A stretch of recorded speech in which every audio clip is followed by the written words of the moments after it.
안녕하세요. 안녕하세요. 월드클래스 타격과 함께하는 라온 킥복싱의 이성현. 이찬영 관장입니다. 자, 오늘은 저희 시합 때 실제로 어떻게 밴디지를 하고 프로 선수들이 어떻게 밴디지를 하는지에 대해서 한번 알아보려고 하는데요.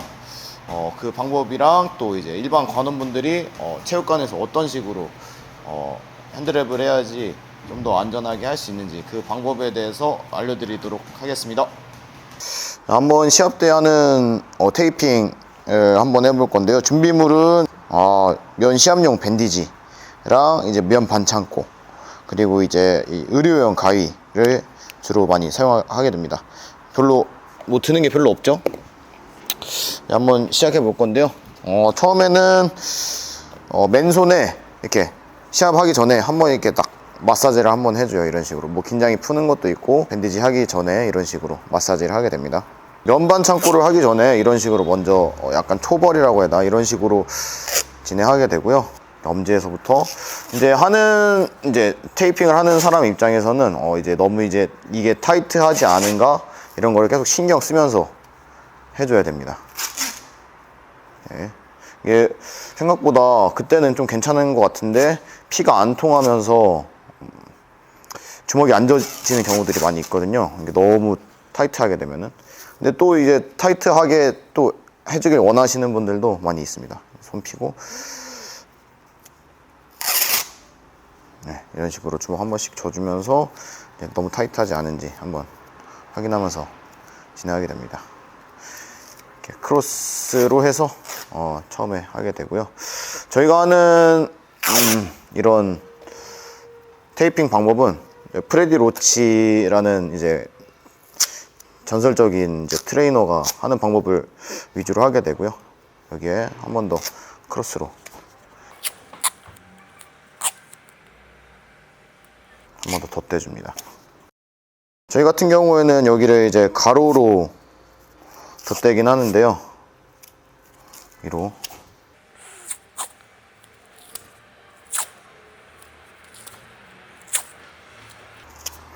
프레디 로치 같은 경우에는 이거를 이제 세로로 하게 됩니다.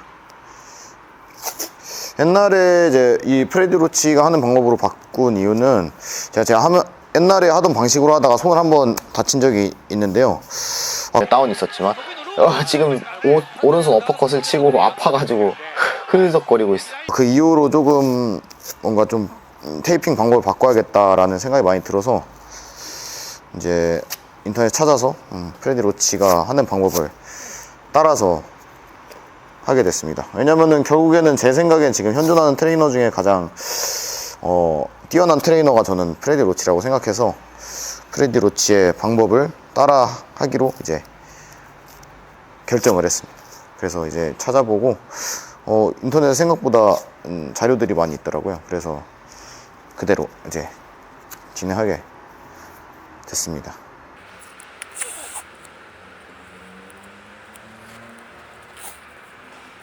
사실 제 생각에는 이거를 테이핑을 뭐 어떻게 특별하게 한다고 해서 뭐 펀치력이 더 세지거나 뭐 더 강하게 때릴 수 있다거나 뭐 아니면 뭐 스킬이 달라진다거나 이렇게 생각하지 않거든요. 근데 뭐 어디에선가 본 거긴 한데 뭐 스트레이트를 주로 쓰는 선수, 뭐 훅을 주로 쓰는 선수, 뭐 테이핑을 다르게 해야 된다, 이렇게 말하시는 분이 있었던 것 같은데 어디서 봤는지 모르겠는데 일본에서 본 것 같기도 하고. 근데 제 생각에는 말이 안 된다고 생각하거든요. 그거는 훅을 더 연습해야지 훅을 잘 치는 거지, 이거를 다르게 테이핑 했다고 갑자기 스킬이 좋아진다는 거는 제 생각엔 말이 안 되고요. 뭐 그냥 홍보용으로 했었던 얘기 같습니다. 원래 기본적으로 저희는 이런 식으로 여기서 덧대면서 이렇게 한 15번에서 20번 정도 감긴 하는데요. 오늘은 좀 다른 방식으로 해보겠습니다. 좀 넓게 잡아서 할 거고요.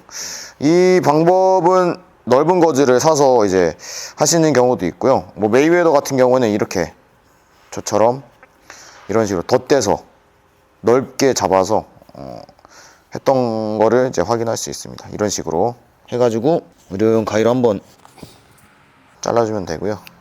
그래서 이거에 대해서 너무 많이 감은 거 아니냐, 파키아오랑 시합할 때 프레디 로치가 뭐라고 한마디 했었던 영상이 있습니다. 그리고 자, 이 약간 초벌한 거 위에다가 이런 식으로 감게 됩니다.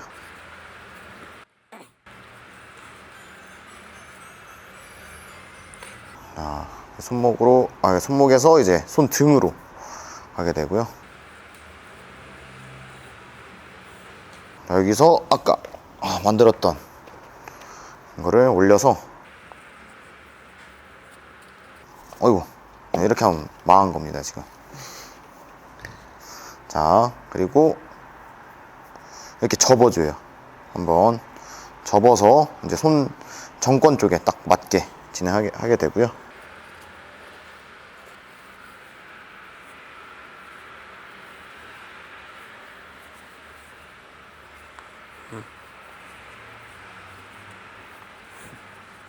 네, 다시 손목 쪽. 이제 여기서 프레디 로치가 좀 제 생각에 좀 신기한 건, 이제 특이하게 봤던 점은 이 손가락 사이로 가서 원래 이제 하나하나씩 다 가게 되는데, 프레디 로치 같은 경우는 여기서 새끼에서 검지 쪽으로 넘어간 다음에 이렇게 어떤 고리를 만들어요.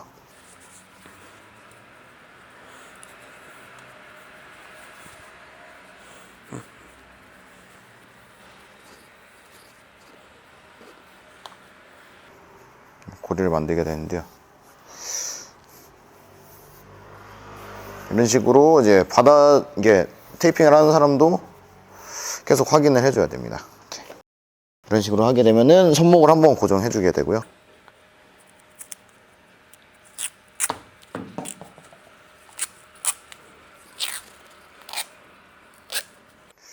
이제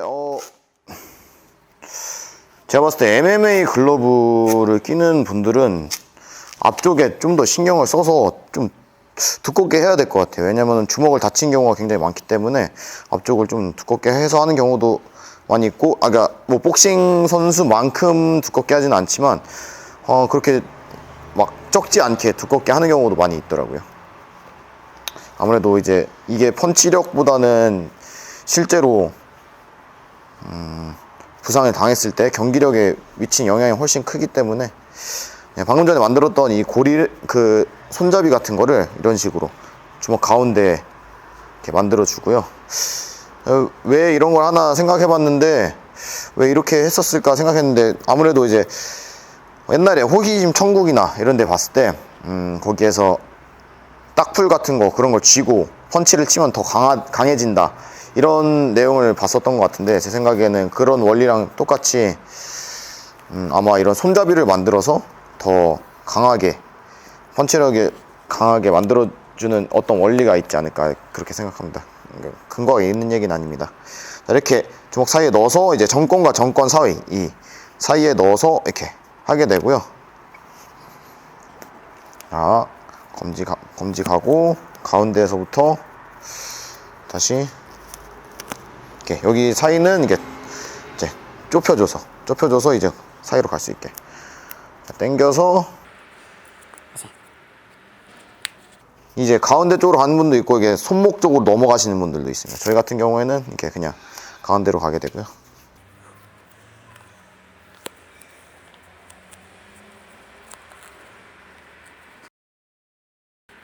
다시 저희 같은 경우에 이렇게 가운데로 이렇게 하게 됩니다. 저희는 이런 식으로 하게 됩니다. 이렇게 하게 되면은 거의 이제 아까 했던 초벌이랑 거의 비슷하게 하게 되고요. 생각보다 엄지손가락을 신경을 많이 써서 테이핑 하는 경우가 많이 있습니다. 뭐 팔꿈치에 걸린다든지 그런 경우도 많이 있고, 생각보다 다치는 경우가 많이 있어서 엄지에서부터 손등, 이제 뼈가 많이 모여있는 이쪽 위주로 많이 진행하게 됩니다. 관절이 있는 이제 손목도 집중적으로 해주게 되고요.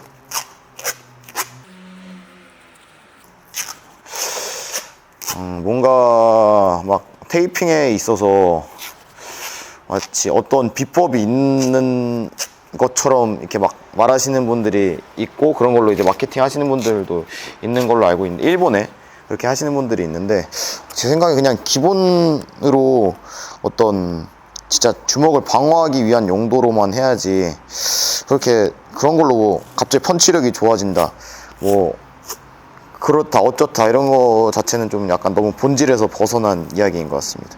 손 펴주고,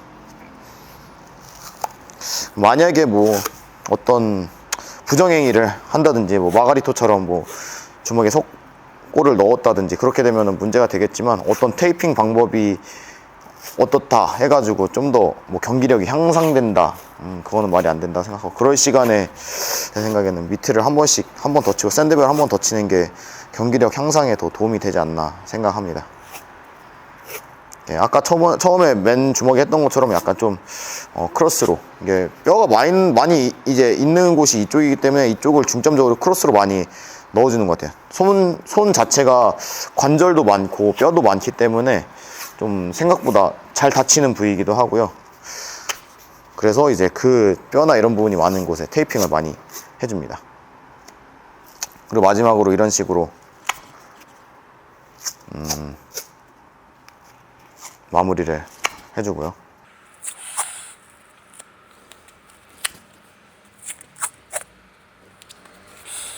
종종 뭐 여기에서 이런 식으로 다시 한 번 더 X자로 가면서 테이핑 해주시는 분들도 있는데, 그거는 이제 선수에 따라서 달라지면 될 것 같고요. 저는 막 너무 기본만 해놓으면 더 이상 더 막 뭔가 더 하거나 이런 거는 그냥 주먹만 무겁게 만드는 것 같아서, 그냥 뭔가 느낌이 주먹만 무겁게 만드는 것 같아서 별로 선호하지 않습니다. 이런 식으로 해서 마무리하는 경우도 많이 있습니다. 이런 식으로 하면은 뭐 보통 마무리가 돼. 시합 때 하는 이런 테이핑이 마무리되고요. 보통 여기서 불편한 부분이 있으면은, 뭐 주먹질에 불편한 부분이 있으면 이런 식으로 커팅 가위로 이제 커트 하게 됩니다. 불편한 부분이 있으면은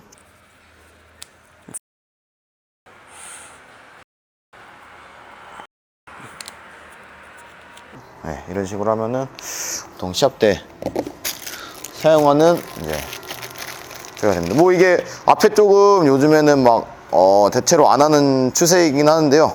그냥 마무리로 그냥 이게 테이핑을 대는 것도 있습니다. 한 번 정도는 그냥 테이핑으로 마무리해도 되는 경우도 있고요. 어차피 결국에는 이렇게 하나하나 이렇게 만지면서 확인하기 때문에 대회사마다. 그래서 뭐 이렇게 그냥 이런 식으로 테이핑해서 마무리하는 경우도 있어요. 이런 식, 예를 들면 넓게 했는데 예를 들면 이런 식으로 테이핑해서 딱 고정시키는 경우도 있습니다. 예, 이거 너무 제가 극단적인 예시를 들었네. 이렇게 하는 경우도 있습니다. 근데 보통 요즘 추세는 조금 이쁘게 하는 것 같아요, 요즘에. 예. 이렇게 해서 마무리가, 시합 테이핑은 마무리가 됐고요. 뭐 이제 이거는 이제 커트할 때는, 시합이 끝나고 커트할 때는 이런 의료용 가위로 이렇게 아래에서부터 커트하는 경우가 많이 있습니다. 좀 다치지 않게 이런 식으로 많이 하고요. 뭐 만약에 이런 식으로 해서 그냥 엄지 쪽 떼고 엄지 떼고 이렇게 해서 빠지는 경우도 있지만 안 빠질 수도 있습니다. 예, 빠지는 경우도 있고 안 빠지는 경우도 있고. 이런 식으로 하면은 보통 시합 때 사용하는 밴디지 방법입니다. 저희는 그냥 기본적으로 프레디 로치나 트레이너들이 하는 방법을 사용하게 되고요. 뭐 다 보면 다 비슷해요. 뭐 UFC에서 테이핑을 해주는 분도, 컷맨도 계시는데 그분도 찾아보면 똑같이 거의 비슷하게 진행하게 되고요. 그래서 제가 봤을 때 그냥 기본에서 그냥 크게 벗어나지만 않으면 특별한 건 없다고 저는 생각합니다. 네, 이렇게 마무리하겠습니다.